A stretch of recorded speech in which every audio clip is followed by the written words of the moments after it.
শাকিব খানের সাথে মিলবেন কবে? কখনো না। ইকবালকে সরাইছেন, প্রযোজক পরিচালককে, দেখেন কে ছবি বানাইতে আসে, কেউ আসবে না, তালা ঝুলবে পাকিস্তানের মতন এফডিসিতে। পরিচালক ইকবাল মেগাস্টার শাকিব খানের সাথে আর কোনোদিনও তার সম্পর্ক ঠিক করবে না বলে দাবি করেছেন। টকশোতে তাকে বিভ্রান্তিমূলক প্রশ্ন করা হয়েছিল। প্রশ্নটা এমন ছিল যে, আমরা জানি সম্পর্ক নষ্ট হয় একমাত্র স্বামী স্ত্রীর ভিতরে, যখন তাদের ডিভোর্স হয়ে যায় তখন তাদের সম্পর্ক আর কোনোদিন ঠিক হয় না। তাহলে কি আপনি আর শাকিব খান কি স্বামী স্ত্রী ছিলেন? আপনাদের কি এখন ডিভোর্স হয়ে গেছে যে কারণে আপনাদের সম্পর্ক আর কোনোদিনও ঠিক হবে না? জীবনে এমন কোনো সম্পর্ক কি আসলে হয় যেটা আর কখনো মিলে না?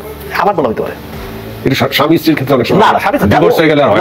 আপনারা তো স্বামী স্ত্রী ছিলেন। জয় ভাই ইকবাল এবং কি শাকিব খানকে স্বামী স্ত্রী বানিয়ে দিয়েছেন। এই টক শোর প্রত্যেকটা কোশ্চেন আমি যখন দেখি আমি হাসতে হাসতে আমার পেট ব্যথা হয়ে যায়। শাকিবের সাথে নাকি ইকবালের ডিভোর্স হয়ে গিয়েছে। তো গাইস, ভিডিওর মাঝে একটি কথা বলি, আপনারা যারা এখনো আমার এই চ্যানেলটি সাবস্ক্রাইব করেননি অবশ্যই আমার এই চ্যানেলটি সাবস্ক্রাইব করে দিবেন। পরিচালক ইকবালের ভক্ত আরেক পাগলায় বলতেছে যে আপনারা এফডিসি থেকে প্রযোজক পরিচালক ইকবালকে বের করেছেন, পাকিস্তানের মতন বাংলাদেশ চলচ্চিত্রেতেও তালা ঝুলবে। ইকবালকে বের করেছেন তো আর কেউ আসবে না সিনেমা বানাতে, আমরা দেখব কে আসে সিনেমা নির্মাণ করতে।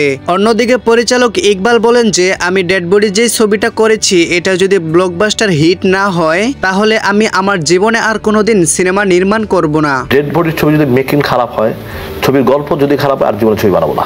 শাকিব খানের সাথে পাল্লা ধরে না পেরে এখন যেহেতু দেখতেছে সব দিক দিয়ে কালো হয়ে আসছে আর কোনোভাবেই শাকিবের সাথে পেরে ওঠা সম্ভব নয়, তখনই বলতেছে যে ডেড বডি ছবিটার মেকিং যদি খারাপ হয় তাহলে আমি আর কোনোদিন সিনেমা নির্মাণ করব না। আসলে আমরা মনে করি যে শাকিব খানের সাথে পাল্লা দেওয়ার মতন বাংলাদেশে এখনো কারোর ওইরকম যোগ্যতা হয়নি। শাকিব খানের সাথে কম্পিটিশন দেওয়ার মতো কোনো মাকালাল বর্তমানে বাংলাদেশে নাই।